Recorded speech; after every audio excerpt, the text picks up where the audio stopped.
Hello, welcome back to my outdoor workbench build. In this video I'll be making a fence for the router table and I'll be playing with my new toy.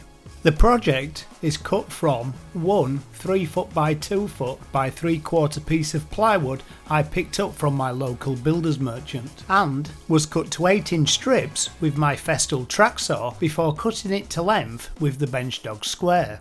On the piece that formed the base, I mark out the position of the T-tracks and, selecting my largest router cutter, mark out the mouth of the fence.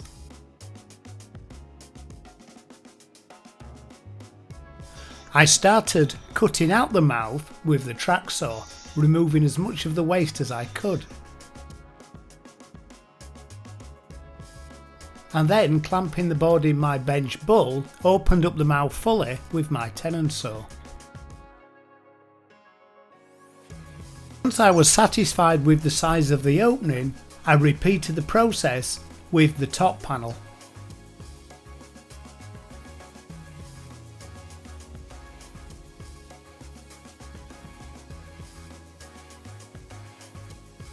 With this panel, I had to go cutting from both sides of the face in order to make my work easier when cutting out with the tenon saw.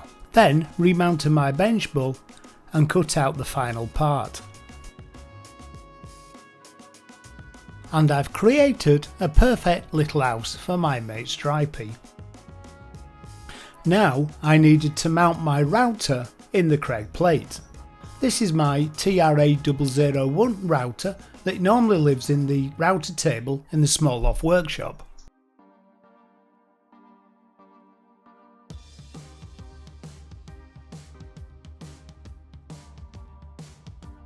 For this I needed a 6mm bit, so I replaced the current bit with a 6mm upcut bit and selected the most appropriate size infill plate. The bench protector bars I made last week act as a makeshift router fence, which is just clamped on through the doggles along with a stop. I then router two 25mm long 6mm wide grooves. These will form the mounting points. The router is stopped at the end of each cut.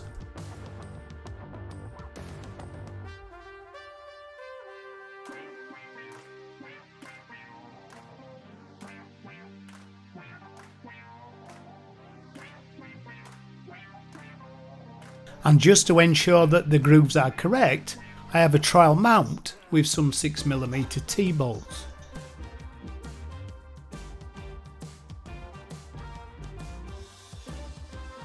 Now, to fix all the components together, I decided I would have a play with my new tool, the Festool Domino. This arrived a couple of days before filming. Due to the dominoes arriving separately from the machine, I hadn't actually sunk any dominoes at this point, although I did make a couple of trial cuts into a piece of MDF. Although I had spent a little bit of time familiarising myself with the machine on a website that you may have heard of. It's called YouTube. So instead of plunging in, pun intended, right onto my workpiece, I decided I'd make a couple of trial cuts in a manner of which I would need to do on the actual workpiece. And it's a good job I did, as I ran into a couple of snags. First of all, I accidentally selected the wrong depth of cut, which meant I blasted my bit straight through the face, which is why the instructional video said do not put your fingers directly behind the cutter. Thankfully, I didn't learn this the hard way. And once I'd rectified these settings, I then made, with ease, the 90mm joint.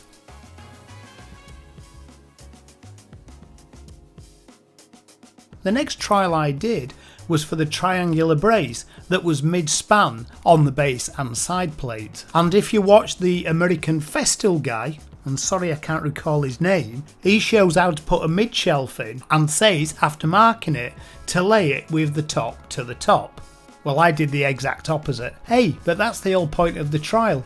So once I'd realised my mistake, I was happy to move on to the proper piece.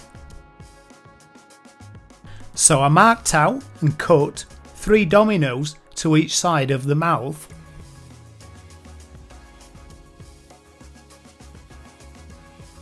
And this is where I had a little bit more drama. I had sunk the domino too near the edge of the board and I couldn't get the machine to sit correctly. So I elongated the width of the hole by turning this dial. This dial must only be switched while the machine is turned on. And so I could check alignment and mark out the next stage, I fitted the two parts together. And now I got my eye in, I marked out and cut the rest of the dominoes with relatively ease. On this part I actually used the stops that are built into the plate of the domino. That made it much easier. Once I get some proper experience under my belt with this domino, I will report back and let you know my thoughts. Next, I tried the whole thing together dry and then gave it a sanding ahead of glue up. Right, let's put some glue on it. Everything always goes south soon as you introduce glue.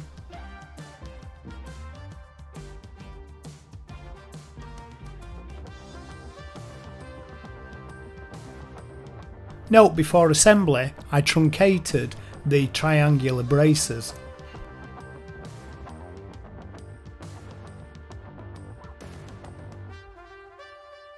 The next stage is to make the movable front panels and a T-track for the top. I'd used all my aluminium T-track up in the bench build. So for this I elected to make one out of plywood and my T-cutter. And as my fence was partially together, I can now start to use it. I use my 6mm spiral cutter to make two passes through the plywood to the depth and then change to my T-cutter to make one single pass.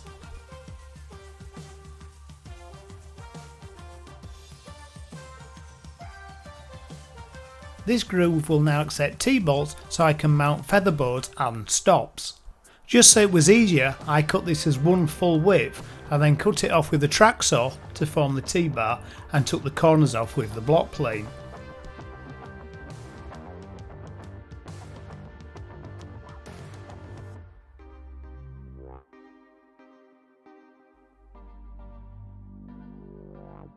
I gave the fence a good sanding up before attaching the T-track to the top with glue and clamps.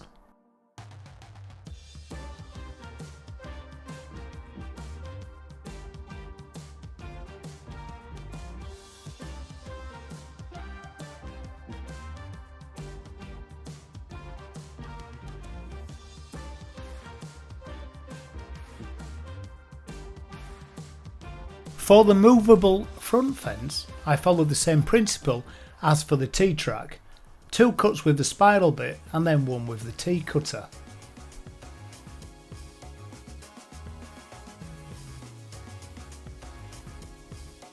Laid the front fence on the rear fence section and marked the width, and then cut it to width with the track saw and remove the sharp edges.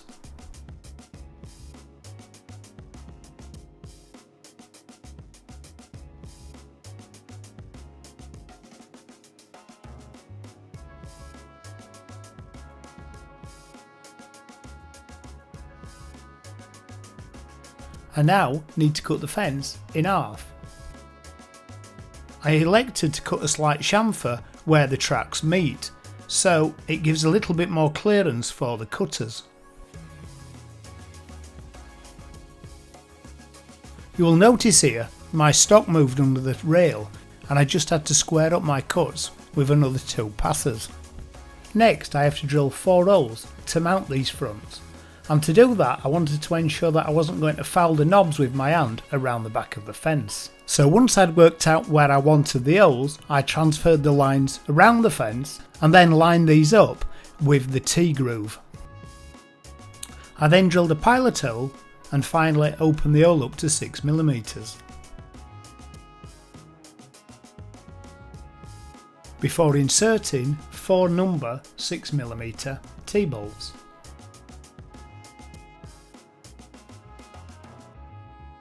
These move okay-ish for now, but they will be better once I've treated the timber. so I gave the fence a final sanding before applying numerous coats of quick drying varnish, and because the weather was hot I could apply multiple coats fairly quickly.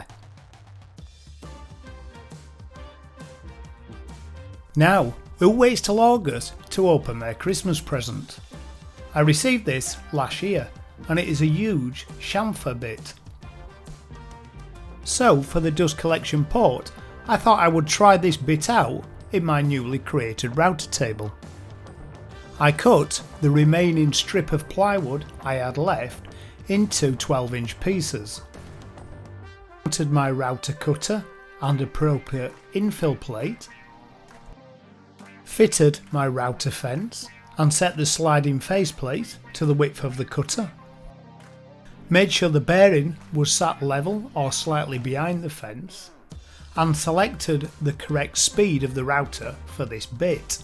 Then made a few passes through the router until I had a 45-degree chamfer the full thickness of the board.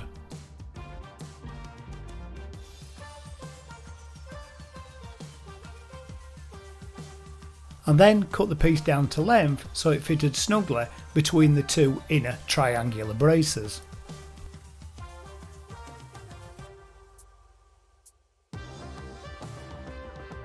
I almost filmed me cutting a 38mm hole with an hole saw and my router around both sides of this hole with a chamfer bit, and gave it the obligatory sanding. My Festool hose fits this hole perfectly. Then, with another filming faux pas, I totally missed me gluing this into the fence. Once I'd applied another couple of coats of varnish, I gave the whole thing a wire wooling down just to remove all the nibs, and without going back to the shop to buy some wax, the nearest thing I could find to ensure a smooth flow of the fence was a candle. Always have a candle in your toolbox, it's amazing how it helps. I can now mount the fence for the final time, which slides really well on the denibbed varnish and the wax.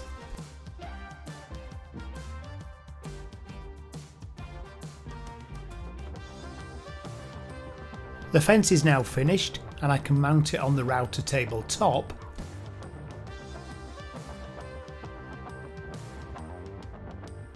Slide the front fences to my choice of cutter and tighten up the fence. Insert my dust hose into the port,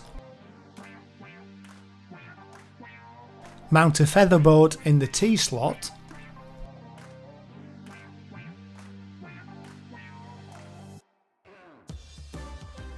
and enjoy the sunshine and the routering, although the neighbours may disagree. I hope you found this video useful. Thank you for watching, please subscribe if you like my content, and until next week, here is a link to the full bench build.